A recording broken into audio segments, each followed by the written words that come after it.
So, should the equalizer be placed before or after the compressor? The short answer is that you probably want to have the EQ before the compressor. That will work perfectly fine most of the time. Thanks for watching. But there's a longer answer as well. Let's have a look.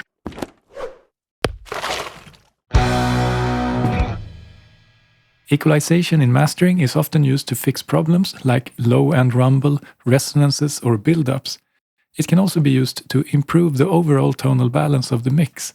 Maybe there is too much bass or too much high-end, and the mix would sound more balanced when these things are adjusted. So for some reason, the sound gets better with equalization. Then it's quite intuitive to let the compressor react to the equalized good-sounding signal as well. And this is the simple explanation for why I would normally have the EQ before the compressor.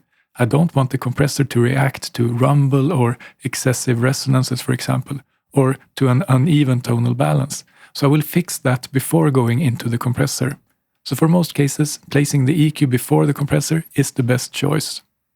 But sometimes you might want to change the EQ without affecting the compression. Maybe the compression sounds great, but you want more bass. Or maybe the compression itself is changing the tonal balance, making the mix sound a bit thinner, for example. In both these cases, adding bass before the compressor might push the compressor harder and make it react in a way that you don't want. Then you can maybe readjust the compressor so that it sounds good again, or you could simply add the bass after the compressor instead.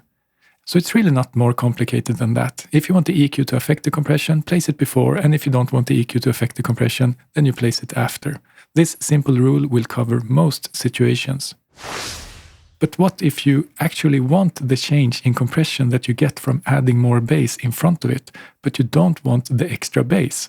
Maybe you get some extra pumping from the kick drum that you like, but the overall sound gets too boomy.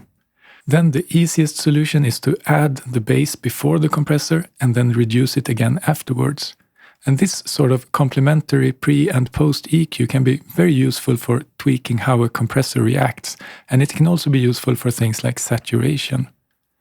But what would be even better is if there was a way to EQ the signal that the compressor sees and reacts to, but not the actual signal that passes through the compressor.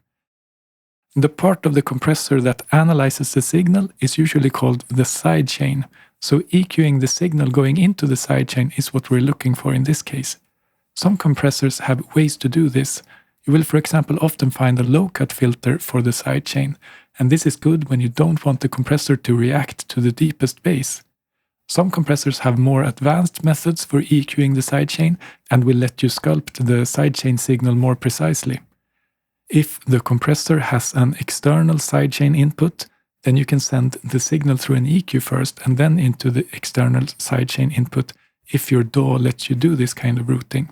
This will give you precise control over what the compressor will react to, but it's certainly a more advanced method and we will leave that for another time.